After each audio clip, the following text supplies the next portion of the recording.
ಇದಕ್ಕೆ ಮೊದಲು ಹಾಕಿದ ವ್ಯಕ್ತಿ ಎಲ್ಲ ಅಡ್ಡದಿಡ್ಡಿ ಹಾಕಿದರು. ಅವರನ್ನು ಕ್ಯಾನ್ಸಲ್ ಮಾಡಿಸಿ ಮತ್ತು ಇನ್ನೊಂದು ಸಲ ರೀಸರ್ವೆ ಮಾಡಿಸಿ ಮೊದಲಿಂದ ಇನ್ನೊಂದು ಹೊಸ ಟೀಮ್ನೇ ಕರ್ಕೊಂಬಂದು ಮಾಡಿಸ್ತಾಯಿದ್ದೀವಿ. ಇವನ್ನೆಲ್ಲ ಕಣ್ಣು ಮುಂದೆ ನಿಂತ್ಕೊಂಡು ಕೆಲಸ ಮಾಡಿದ್ರೆ ಮಾಡಿದಾಗೆ, ಇಲ್ಲಾಂದರೆ ಅರ್ಧ ಅಡಿ ಮುಕ್ಕಾಲು ಅಡಿ ತೋಡ್ಬಿಟ್ಟೆಲ್ಲ ಆಯ್ತಣ್ಣ ಅಂತ ಅಂದ್ಬಿಟ್ಟು ಹೊರಟೋಗ್ತಾರೆ. ಇವ್ರು ಹಾಕಿರೋ 200-250 ಕಂಬದಲ್ಲಿ ಮುಕ್ಕಾಲು ಭಾಗ ಕಂಬಗಳೆಲ್ಲ ಬಗ್ಗಿವೆ, ವಾಲಿವೆ, ಸರಿಯಾಗಿ ಪ್ಯಾಕಿಂಗ್ ಕೊಟ್ಟಿಲ್ಲ, ಆಳ ತೋಡಿಲ್ಲ. ಬರೀ ಒಂದು ಮಳೆಗೇ ಎಷ್ಟೊಂದು ಕಂಬಗಳೆಲ್ಲ ಬಿದ್ದೋಗಿ ಮುರಿದೋಗಿವೆ. ಹಾಗಾಗಿ ಪ್ರತಿಯೊಂದನ್ನು ಮತ್ತೆ ರೀ ಫೆನ್ಸಿಂಗ್ ಮಾಡಿಸ್ತಾಯಿದ್ವಿ.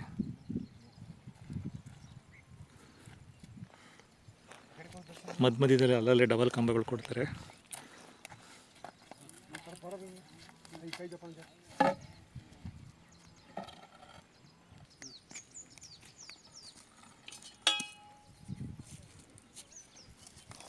ಆಯ್ತಾ ಅಲ್ಲಿ ಆಯ್ಕೆ ಮತ್ತೊಂದು 2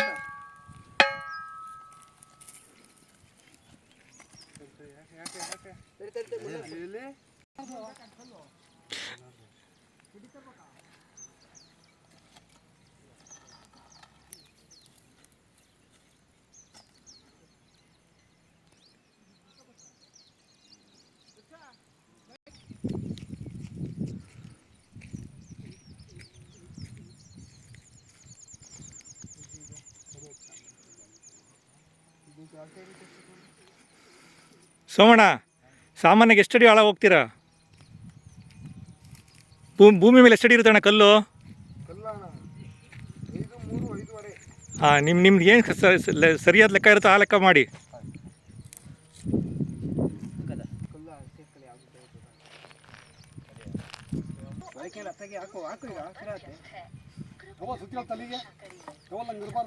ನೀವೇನು ತೂಕ ಎತ್ಬೇಕಾದ್ರೆ ಏನು ಪದ ಆಡಲ್ವಾ? ನಮ್ಮೂರ ಕಡೆ ಪದ ಆಡ್ತಾರೆ ಹುಮ್ಮಸ್ ಬರೋಕ್ಕೆ. ಐಸ ಅಲ್ಲ, ಬರೀ ಕೆಟ್ಟ ಮಾತುಗಳೇನೆ.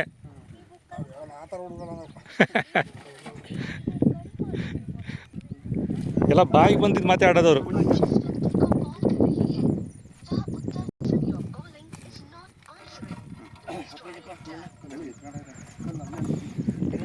ಪ್ರತಿ ಕಾರ್ನರ್ಗೂ ಡಬಲ್ ಕಂಬಗಳು, ಬೆಂಡ್ ಆಗಬಾರ್ದು ಅಂತ ಅಂದ್ಬಿಟ್ಟು.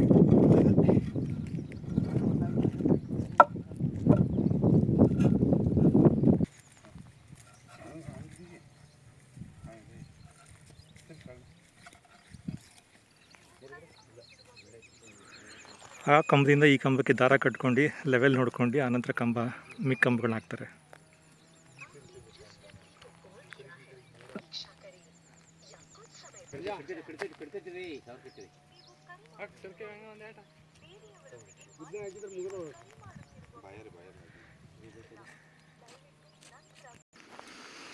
ಈ ಜಾಲಿ ಮುಳ್ಳಿನ ಕಾಡಿದು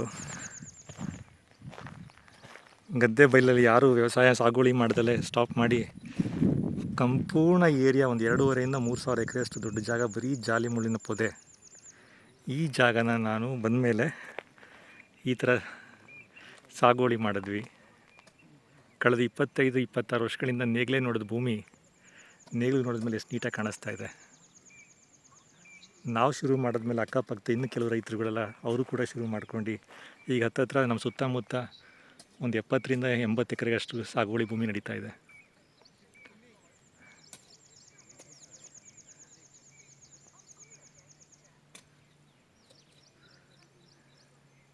ವ್ಯವಸಾಯದ ಬಗ್ಗೆ ಗಂತ ಗಾಳಿ ಏನೂ ಗೊತ್ತಿಲ್ಲ, ಬರೀ ಯೂಟ್ಯೂಬ್ ವೀಡಿಯೋಸ್ಗಳು, ಬುಕ್ಗಳು, ಸುಭಾಷ್ ಪಾರೇಕರ್ ಅವರ ನೈಸರ್ಗಿಕ ಕೃಷಿ ಅಥವಾ ಪ್ರಾಕೃತಿಕ ಕೃಷಿ ಅದನ್ನು ನೋಡ್ಕೊಂಡು ಅದರ ಉತ್ತೇಜನದೊಂದಿಗೆ ನಾವು ಶುರು ಮಾಡಿರೋ ಕೆಲಸ ಇದು. ವೀಕೆಂಡ್ಸಲ್ಲಿ ಮಾತ್ರ ಬರ್ತೀನಿ, ವೀಕ್ ಡೇಸ್ನಲ್ಲಿ ಬೆಂಗಳೂರಿನಲ್ಲಿ ಇರ್ತೀನಿ. ಬಹುಶಃ ಇನ್ನೊಂದು ತಿಂಗಳಲ್ಲಿ ಅಥವಾ 1-1.5 ತಿಂಗಳಲ್ಲಿ ತೋಟ ಶುರುವಾಗುತ್ತೆ, ತೋಟದ ಕಾರ್ಯ. ಅದಕ್ಕೆ ಮೊದಲು ಫೆನ್ಸಿಂಗ್ ಹಾಕ್ಕೊಳ್ತಾ ಇದ್ದೀವಿ. ನಾಳೆ ಅಥವಾ ನಾಡ್ದು ಸೋಲಾರ್ ಪ್ಯಾನಲ್ ಇನ್ಸ್ಟಾಲ್ ಮಾಡ್ತಾರೆ. ಆನಂತರ ಇಂಥ ನೀರು ಬರುತ್ತೆ. ನಾನು ನೆಕ್ಸ್ಟ್ ವೀಡಿಯೋದಲ್ಲಿ ನೀರನ್ನು ತೋರಿಸ್ತೀನಿ, ನಮ್ಮ ತೋಟದಲ್ಲಿ ಬರ್ತಿರೋ ಮೊಟ್ಟ ಮೊದಲ ನೀರು. Thank you.